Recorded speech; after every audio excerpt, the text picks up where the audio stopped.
गुरु ब्रह्मा गुरु विष्णु गुरुदेवो महेश्वरः गुरु साक्षात् परब्रह्म तस्मै श्री गुरुवे नमः। जय बोलो देवादिदेव खजराज श्री भगवान महावीर स्वामी की, अहिंसा परमो धर्म की, परम पूज आचार्य गुरुवर श्री विद्यासागर जी महाराज की, आचार्य श्री समय सागर जी महाराज की, पूज मुनिवर श्री प्रमाण सागर जी महाराज की, पूज मुनिवर श्री संधान सागर जी महाराज की। ओम ओम ओम।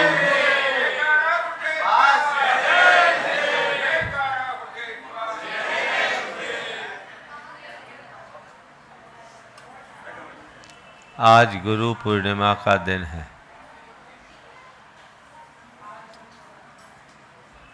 गुरु की महिमा सबको पता है। आप सब लोग रोज ये पंक्तियां दोहराते हैं, गुरु की महिमा वर्णी न जाए, गुरु नाम जपो मन वचन का। गुरु की महिमा सबको पता है। बिना गुरु के हमारा जीवन शुरू नहीं होता। ये कहा जाता है जिसका कोई गुरु नहीं उसका जीवन शुरू नहीं। अपने आध्यात्मिक जीवन की शुरुआत गुरु के शरण से ही होती है और उसकी पूर्णता भी गुरु के माध्यम से होती है। आज के संदर्भ में मैं आप सबसे कहूँगा, गुरु को जानना, गुरु का मिलना, गुरु को पाना और गुरु का हो जाना, ये चारों चीजें बहुत दुर्लभ है। गुरु को जानो, बहुत कम लोग हैं जो गुरु को पहचान पाते हैं। गुरु को जब तक न जानोगे गुरु को कैसे पाओगे? आखिर गुरु है कौन? प्रायः लोग गुरु को एक व्यक्ति के रूप में देखते हैं, जबकि गुरु एक व्यक्ति नहीं, गुरु एक तत्व है। गुरु एक तत्व है जो हमें भव सागर से पार लगाने में खिवैया की तरह भूमिका निभाते हैं, जो हमारे भीतर ज्ञान का प्रकाश उद्घाटित कर हमारे जीवन का पथ प्रशस्त करते हैं। आप लोग कहते हैं अज्ञान तिमिरांधाना ज्ञानांजन शलाकया चक्षुरुन्मीलितं येन तस्मै श्री गुरुवे नमः। अज्ञान के अंधेरे से अंधे व्यक्ति के आंख में ज्ञान की अंजन शलाका से जो एक रोशनी प्रकट करते हैं, जो दिशा और दृष्टि देते हैं, वे गुरु कहलाते हैं।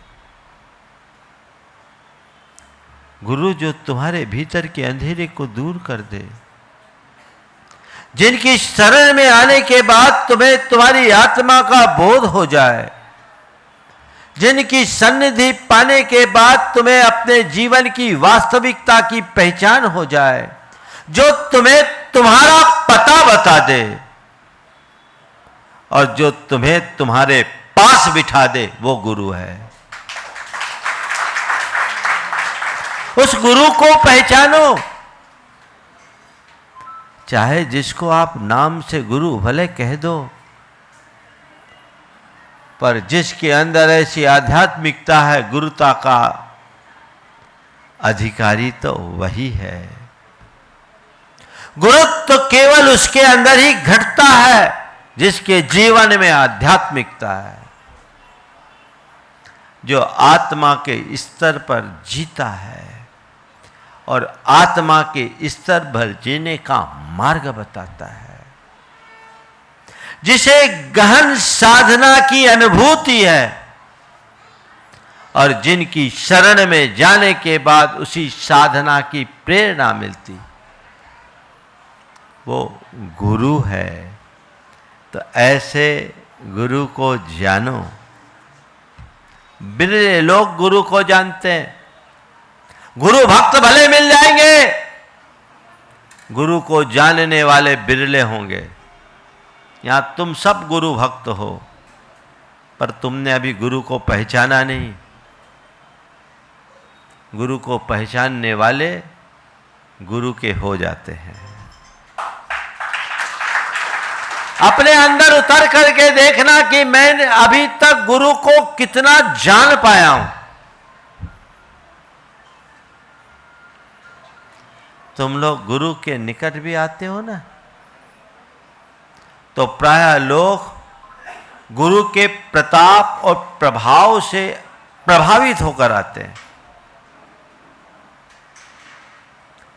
गुरु के प्रताप और प्रभाव से प्रभावित होकर आने वाले लोग कभी भी अपना गुरु बदल लेंगे।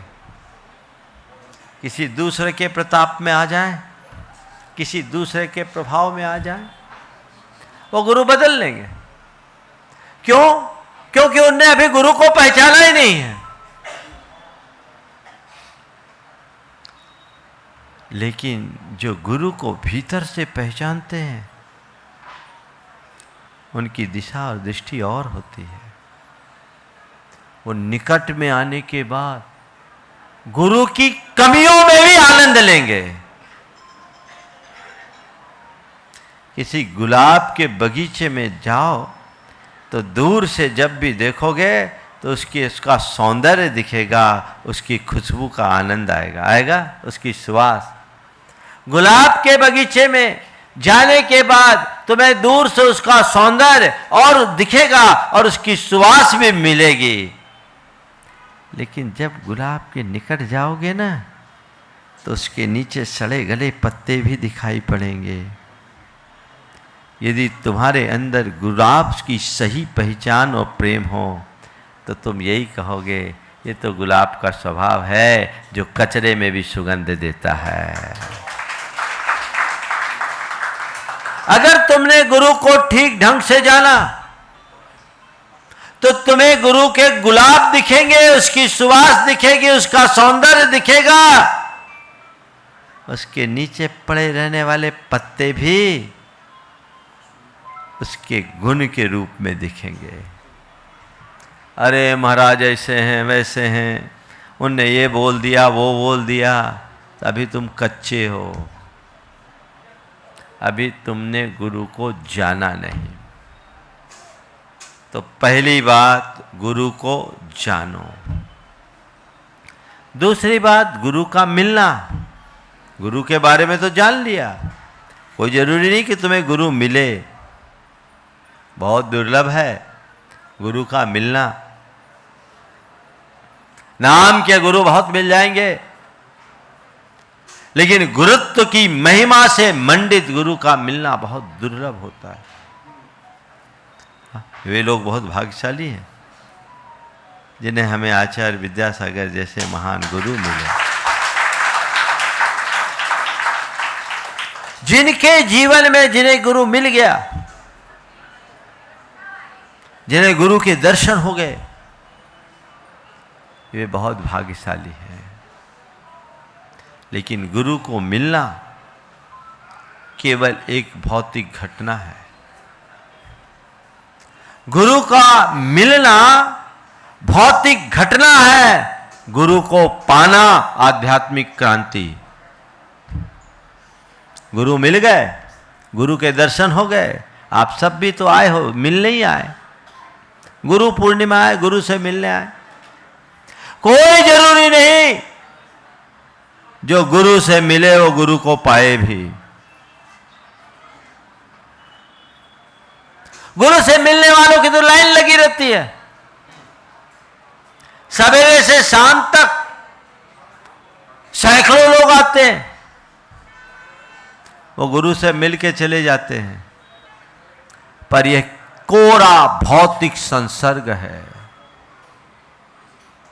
तुम देखो कि मैं गुरु से तो मिलता हूं, हर वर्ष मिलता हूं, हर रोज मिलता हूं, गुरु को पाया हूं कि नहीं? गुरु को पाना एक आध्यात्मिक क्रांति है। गुरु को पाने का मतलब जानते हो? हाँ, गुरु को पाना यानी गुरु की कृपा से अभिषिक्त हो जाना। मैं गुरु से मिला और मुझे गुरु मिले, बहुत अंतर है। गुरु से मिलना तुम्हारी तरफ से है और गुरु का मिलना दोनों तरफ से है। गुरु से तुम मिलते आए, जे वो दिन तुम्हारे लिए भाग्यशाली होगा जिस दिन तुम्हें गुरु मिलेंगे। मुझे गुरु मिले, मैं गुरु को पाऊं, ये लक्ष्य रखो। मुझे गुरु मिल गए उस दिन मानना जिस दिन तुम पर गुरु की कृपा बरस गई। जिस दिन गुरु की कृपा बरस गई, और केवल गुरु के मिलने से काम नहीं चलेगा, गुरु को पाना मात्र पर्याप्त नहीं है। जीवन की पूर्णता तब होती है जब तुम गुरु के हो जाओगे। चौथा चरण, गुरु को पाना, फिर गुरु का हो जाना। गुरु का हो जाना, इसका मतलब अपने अहम को विसर्जित कर देना, अपने मैं को मिटा देना। मैंने अपने गुरु को पा लिया, यानी अपने हृदय में गुरु को बसा लिया। और जब मेरे हृदय में मेरे गुरु बस गए तो वही मेरे परमेश्वर बन गए, वे ही मेरे इष्ट बन गए, वे ही मेरे ध्येय बन गए। अब मेरा अपना कुछ भी नहीं बचा।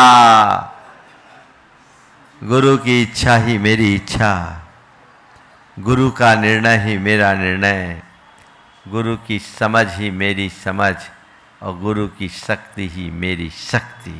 ये है गुरु का होना। गुरु कुछ कहे उसके बाद करो, ये बहुत दूर की बात है। गुरु की इच्छा को ही अपनी इच्छा बना लेना, गुरु के निर्णय को ही अपना निर्णय बना लेना, गुरु के ज्ञान के आगे अपने आप को बौना समझ लेना और गुरु की शक्ति के भरोसे बड़ा बड़ा काम करने के लिए भी तत्पर हो जाना। एक ही बात, मेरी भक्ति आपकी शक्ति। मुझे नहीं मालूम, मेरे पास भक्ति है, शक्ति आप दोगे, और जब आप हो तो मुझे कोई चिंता नहीं। ये लक्षण है गुरु का हो जाना। टटोलो अपने आप को, मैं कहाँ हूं, कहाँ हूं। केवल ऊपर से भक्त मत बनो, अपने अंदर और अपने आप को आगे बढ़ाओ। जो एक गुरु भक्त से तुम्हारे अंदर शिष्यत्व को उद्घाटित करे। और ये तब संभव होगा जब तुम्हारे अंतरंग में पूर्ण समर्पण होगा। जहां समर्पण होता है वहां सब खत्म हो जाता है। मैं अपने आप को भाग्यशाली मानता हूं कि मैंने गुरु को जाना, गुरु मिले, गुरु को पाया और मैं गुरु का हो गया, गुरु का बन गया। और जो गुरु का बन जाता है, गुरु उसे गुरु बना देते हैं। फिर वो अपने साथ रहते नहीं। गुरु की क्या भूमिका है? उनका एक हाथ भक्त की तरफ होता है, दूसरा हाथ परमात्मा की तरफ होता है। और गुरु का काम केवल ये होता है कि भक्त के हाथ को पकड़कर परमात्मा के हाथ से जोड़ देना और खुद को बाहर कर लेना। इस हाथ को पकड़ा, इस हाथ से जोड़ दिया, मेरा काम खत्म। गुरु की केवल यही भूमिका है और ये काम केवल और केवल गुरु के द्वारा ही संभव है, अन्य किसी से कतई संभव नहीं। तो आज गुरु पूर्णिमा के दिन आप सब मन में यदि गुरु के प्रति श्रद्धा लेकर आए हो तो एक ही बात मन में जगाओ, मेरा भाग्य है, मैंने गुरु मुझे मिले, मैंने गुरु को जाना है, अब मुझे पाना है और ऐसा लगता है कि मैंने पा लिया, तब मुझे गुरु का हो जाना है। बस ये सोचो, हो जाना है। हमने अपने पूरे जीवन में गुरुदेव की इच्छा के आगे अपना कभी दिमाग नहीं लगाया, कभी दिमाग नहीं लगाया, और 2 बार दिमाग लगाया सो पीछे रह गया। आज भी मैं महसूस करता हूं। उसमें एक घटना अभी सार्वजनिक सुना देता हूं। 2 बार मैंने दिमाग लगाया जब मेरी मुनि दीक्षा हुई, चूंकि मैं पढ़ने में शुरू से रुचि रखता था। दीक्षा के बाद मैंने गुरुदेव के पास जाकर निवेदन किया कि गुरुदेव, मेरी इच्छा है सिद्धांत ग्रंथों को पढ़ने की। अब मुनि दीक्षा के बाद मैं सठखंडागम और कसाय प्राभृत के संपूर्ण भागों का, खंडों का अध्ययन करना चाहता हूँ। गुरुदेव ने कहा साहित्य पढ़ो। व्याकरण पढ़ा चुके थे, साहित्य पढ़ो। मैंने कहा गुरुदेव मेरी रुचि सिद्धांत में, साहित्य तो मेरे लिए जितना काम चलाओ आ गया, आप तो आशीर्वाद दो, मुझे सिद्धांत पढ़ना। मेरी शुरू दिन से इच्छा थी, जब से मैं संघ में आया था, कि मुझे सिद्धांत में पारगामी बनना है। गुरुदेव ने 3 बार कहा साहित्य पढ़ो। मैंने कहा मेरी रुचि नहीं साहित्य। ठीक, उन्हें आशीर्वाद दे दिया। मैंने पपीता के अलावा सब प्रकार के फलों का परित्याग करके सठखंडागम के 6 खंड का संकल्प लिया अध्ययन का। और मुनि दीक्षा के बाद पहले सठखंडागम, बाद में कसाय पहुड़ के पूरे 16 भाग। सठखंडागम के 16 में, महाबंध के 6, 7 और आपके कसाय पहुड़ के 16, ये पूरे ग्रंथों का मैंने अध्ययन किया। सिद्धांत में मैं निष्णात हो गया। लेकिन आज मैं महसूस करता हूं कि गुरु के आगे अपना ज्ञान लगा लिया, सो साहित्य में कच्चा रह गया, साहित्य में कच्चा रह गया। अगर उनकी बात मान ली होती तो सिद्धांत में मेरी स्वाभाविक रुचि थी, मैं साहित्य में भी दक्ष हो जाता। क्योंकि ये महसूस करता हूं तो मेरी शुरुआत थी, अनुभव कम था, और जब अनुभव कम होता है तो मन ज़्यादा उचकता है। मैं इस चीज़ को आज भी महसूस करता हूं कि मैं उस क्षेत्र में कच्चा रह गया, और अब मेरा कार्य क्षेत्र ऐसा हो गया, चाहता हूं साहित्य पढ़ूं पर समय नहीं।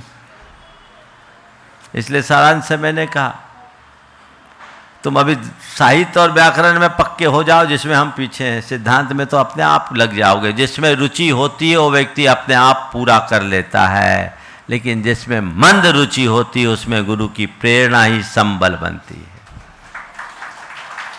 तो मैंने अपने जीवन में एक जगह ये और एक और है जिसकी आज सार्वजनिक चर्चा नहीं करूंगा। मैंने अपने जीवन में 2 भूल की, जहां अपना दिमाग चलाया, पीछे रह गया। आज मैंने अपने जीवन के गुरुदेव का जब तक प्रत्यक्ष साथ रहा, अपने जीवन में कभी उनकी इच्छा के विरुद्ध कुछ नहीं किया, अपनी इच्छा ही नहीं रखी, उनकी इच्छा को ही अपनी इच्छा बना करके जिया। और वही मेरी सफलता का राज है, और उसमें निश्चिंतता भी। 2015 में इच्छा थी गुवाहाटी जाने की, तैयारी भी लोगों की थी, भनक भी लोगों को था। आचार्य महाराज का पहले कुछ संकेत भी ऐसा था, लग रहा था गुवाहाटी। अचानक मैसेज आ गया जयपुर जाना, जयपुर जाना। हमने अपने पास बाबा जी थे, उनको भेजा कि जयपुर का तो कोई आया भी नहीं है, पूछ लो। इस गुवाहाटी वाले बहुत लगे कि नहीं उधर जयपुर ही जाना है। हमने सोचा ठीक है, इतनी गर्मी में जाएंगे कैसे, चलते हैं। रास्ते में लोग आए कहीं बीच में, उनने कहा नहीं जयपुर ही। प्राय चतुर्मासों में ऑप्शन दे देते थे, 2015 में उनने कह दिया जयपुर ही।